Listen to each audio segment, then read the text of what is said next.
Hello everyone guys, welcome back to YouTube channel knowledge Krida. विद्यार्थी मित्रांनो, 10वी-12वी 2026च्या विद्यार्थ्यांसाठी एक इम्पॉर्टंट अपडेट आली आहे की जे बोर्ड एक्झाम देणार आहे 2026ला.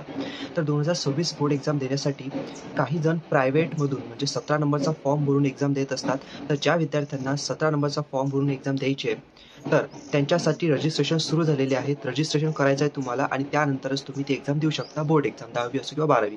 तर रजिस्ट्रेशन ज्यांना 17 नंबरचा फॉर्म भरून एक्झाम द्यायची आहे तर त्याच्यासाठी रजिस्ट्रेशन 1 ऑगस्ट ते 31 ऑगस्ट, ओके, 1 ऑगस्ट ते 31 ऑगस्ट 2025 पर्यंत तुम्ही रजिस्ट्रेशन करू शकता. ओके, आणि हे जे रजिस्ट्रेशन तुम्हाला करायचं आहे हे तुम्हाला ऑनलाईन करायचं आहे. आता सायबर कॅफेमध्ये जाऊन, एखाद्या नेट कॅफेमध्ये जाऊन तुम्ही रजिस्ट्रेशन करू शकता.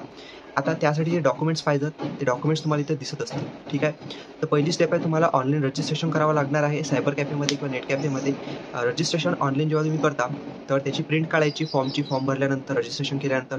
त्यानंतर तुम्ही जे पेमेंट कराल ऑनलाईन जेव्हा फॉर्म भरता, तर पेमेंट केल्यानंतर म्हणजे फीस भरावी लागते ना, तर जेव्हा फीस भरता त्याची पावती भेटते, रिसिप्ट असते, त्याची तुम्ही प्रिंट काढायची, झेरॉक्स काढायची. ओके, आणि जे ओरिजिनल डॉक्युमेंट्स तुम्हाला लागतील, ओके, आधार कार्ड, पासपोर्ट फोटोज वगैरे जे सुद्धा असतील, तर ते तुम्ही काय करायचे, इथं ओरिजिनल डॉक्युमेंट घ्यायचे. आणि सगळ्यात इम्पॉर्टंट, जेव्हा तुम्ही ऑनलाईन फॉर्म भरताना अर्ज करता तर तेव्हा तुम्हाला शाळा किंवा ज्युनियर कॉलेज तुम्हाला टाकावं लागतं. ठीक आहे, म्हणजे 10वीमध्ये असाल तर शाळा आणि 12वीमध्ये असाल तर ज्युनियर कॉलेज जे आहे ते तुम्हाला टाकावं लागतं. म्हणजेच काय की तुम्ही त्यामध्ये ॲडमिशन आहे बा असं समजून चाला. ठीक आहे, आता जे तुम्ही कॉलेज किंवा शाळा टाकाल तर तिथंच तुम्हाला डॉक्युमेंट घेऊन जायचं आहे. कोणकोणते? एक तर जे फॉर्म अर्ज भरला तुम्ही त्याची प्रिंट काढली, ते एक तुम्ही पेमेंट केलं, फीस भरली, त्याची रिसिप्टची प्रिंट. ओके, त्यानंतर महत्त्वाचं सगळे ओरिजिनल डॉक्युमेंट तुम्हाला घेऊन त्या शाळेमध्ये किंवा ज्युनियर कॉलेजमध्ये जायचं आहे आणि तिथं ते सगळं सबमिट करायचं आहे. आणि त्यानंतर तुमचं इथं रजिस्ट्रेशन प्रोसेस ते पुढे सुरू होते. ठीक आहे, आणि त्यानंतर महत्त्वाचं याची फीज सुद्धा असते, जे मी तुम्हाला सांगितलं अर्ज भरण्याची, तर 10वी आणि 12वीसाठी सेमच आहे.